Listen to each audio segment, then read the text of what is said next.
बिस्मिल्लाहिर्रहमानिर्रहीम। अस्सलाम वालेकुम। मैं हूं अहमद जमाल निज़ामी।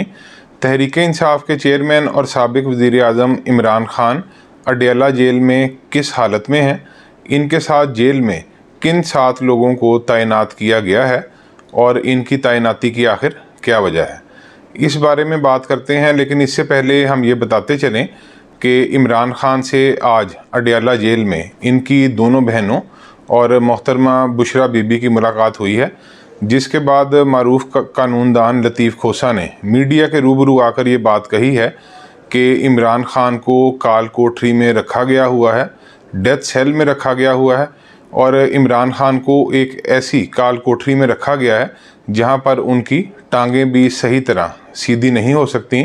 और उनके मुताबिक ये सारे मामला सिर्फ़ और सिर्फ इसलिए चलाए जा रहे हैं ताकि इमरान ख़ान को असाबी तौर पर तोड़ा जा सके।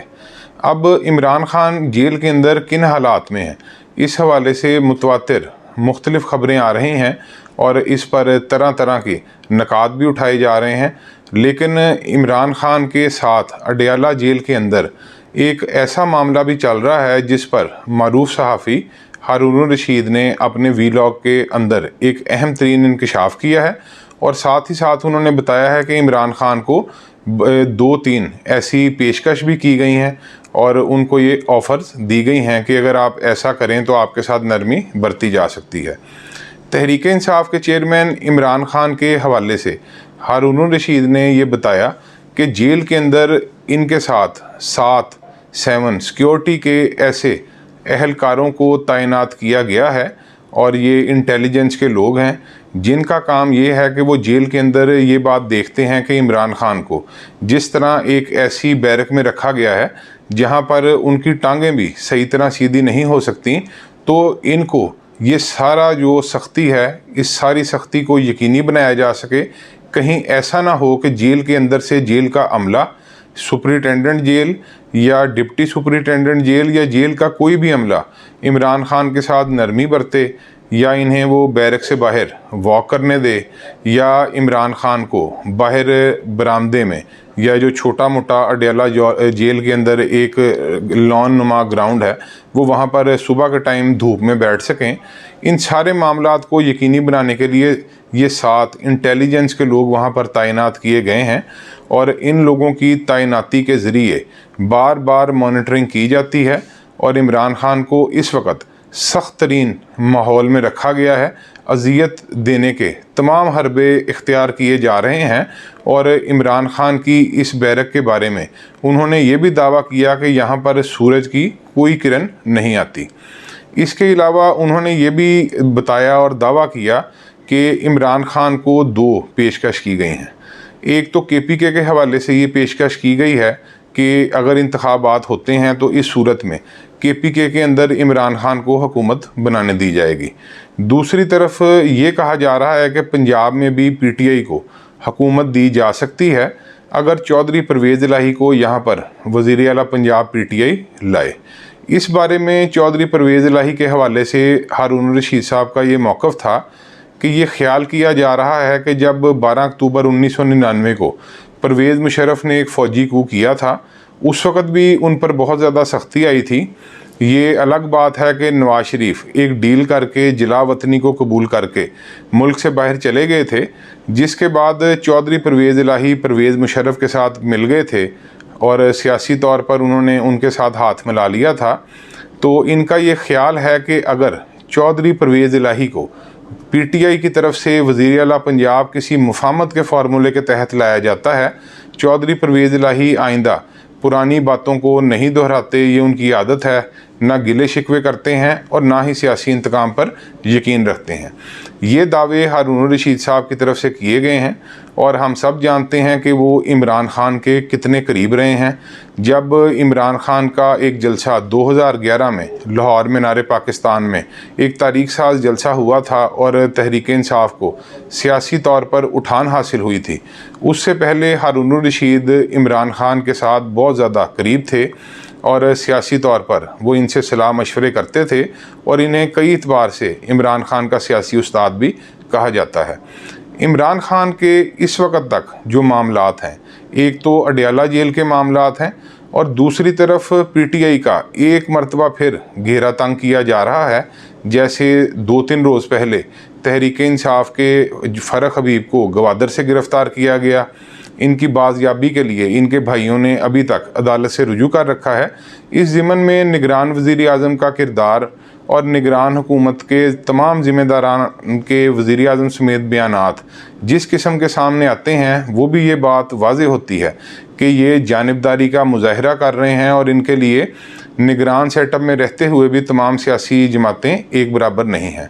अब तहरीक-ए-इंसाफ ने इनको एक ख़त लिखा है और साथ ही चीफ़ इलेक्शन कमिश्नर को भी ये ख़त लिखा है कि तहरीक-ए-इंसाफ के लापता रहनुमाओं को, ओहदेदारान को और कारकुनान को बाजियाब करवाया जाए। इस पर कुछ भी नहीं होगा, ये बात सब जानते हैं। और रही बात ये कि तहरीक-ए-इंसाफ को ये इंतखाबी मैदान से आउट करना चाहते हैं, तो सवाल यहाँ पर यह भी बहुत अहम है कि क्या मुल्क में जनवरी 2024 के आखिरी हफ्ते में इंतखाबात होंगे या नहीं होंगे। जनवरी के आखिरी हफ्ते में इंतखाबात के हवाले से इलेक्शन कमीशन ने तो बज़ाहिर अपनी तैयारियां ज़ाहिर की हैं, लेकिन कोई भी सियासी हल्का ये बात मानने के लिए तैयार नहीं कि जनवरी के आखिरी हफ्ते में इंतखाबात हो जाएंगे। कल जमीयत उलमा इस्लाम फ़ी के सरबरा फजलुर रहमान साहब ने इंतखाबात के हवाले से जो मंतक पेश की, जिसके तहत उन्होंने ये कहा कि पहले मैशियत को बेहतर कर लिया जाए और उसके बाद इंतखाबात हों। इस पर जो जमीयत उलमा इस्लाम के कफ़ायतुल्लाह साहब हैं, इनको मीडिया के मुख्तलिफ चैनल्स ने ऑनलाइन लिया और इनसे पूछा कि इस पर उनका क्या मौक़िफ़ है। तो उन्होंने भी बड़ी अजीब मंतक पेश की। उन्होंने ये कहा कि पहले भी नवाज शरीफ के दौर में मैशियत बेहतर थी, उसके बाद शाहिद खाकान अब्बासी आए, फिर इमरान खान आए और मैशियत बेहतर नहीं हो सकी। उनका ये कहना था कि मैशियत को बेहतर कर लिया जाए क्योंकि ये एक निगरान सेटअप है और ये गैर जानिबदार लोग हैं जिस पर सबको इत्माद है, तो इनके ज़रिए मुल्क की मैशियत को बेहतर किया जा सकता है।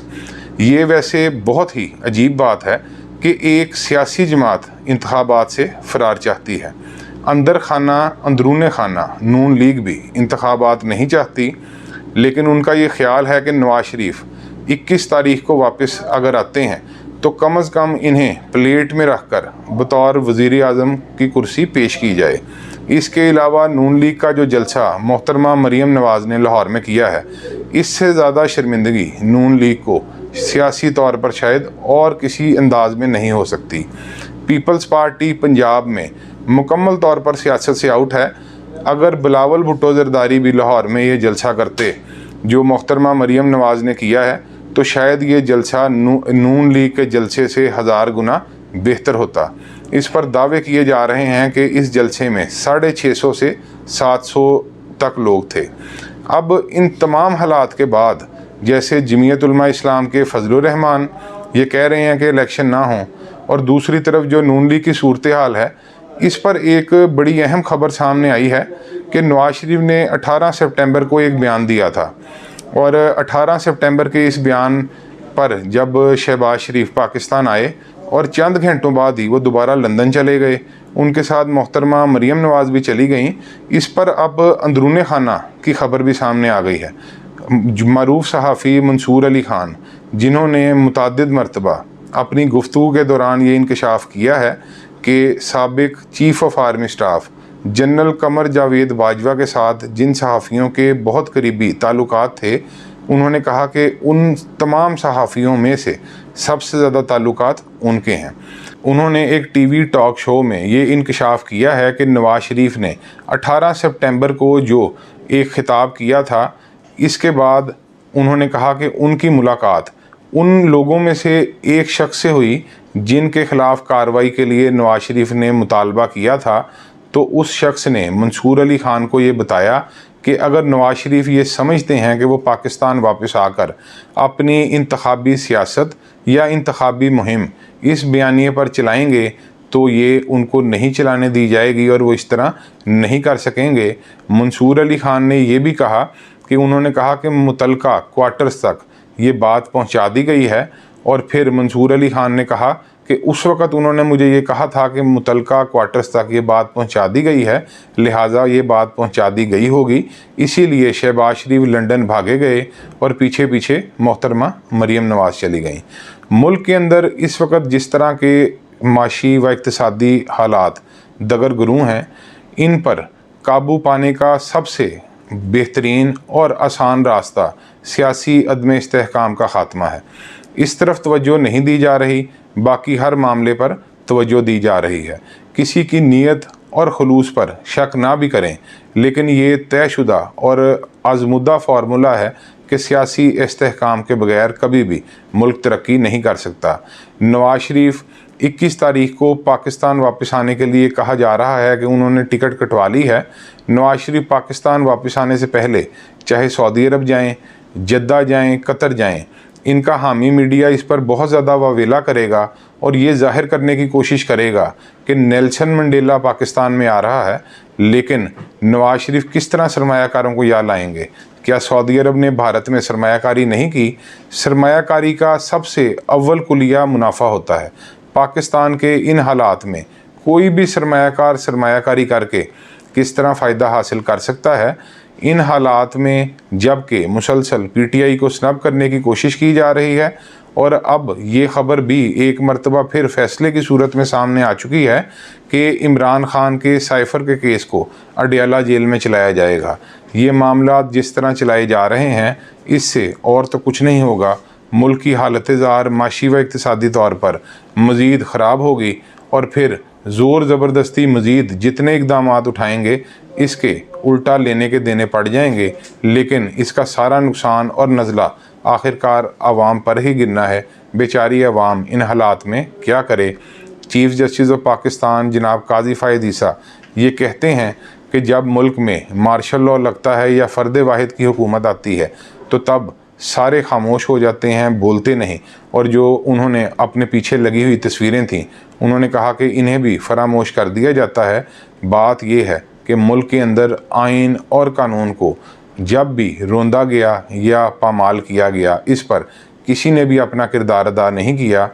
जस्टिस काजी फ़ायद ईसा साहब इस वक्त प्रैक्टिस एंड प्रोसीजर बिल की समाअत को लेकर बैठे हैं और दूसरी तरफ फैज़ाबाद धरना केस को भी असर नौ शुरू किया गया है।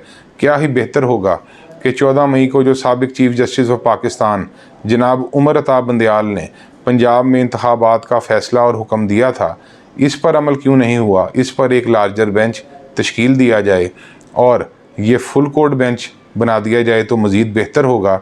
इससे जनाब काजी फ़ायद ईसा भी मुतमिन हो जाएंगे और तमाम जजेस भी ऑन बोर्ड आ जाएंगे।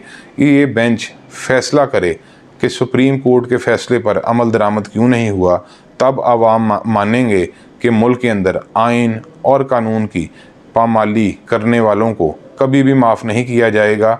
ये भी एक किस्म का मार्शल लॉ इक़दाम ही था कि आइन को और मुल्क की सबसे बड़ी अदालत के फ़ैसले को नज़रअंदाज कर दिया गया।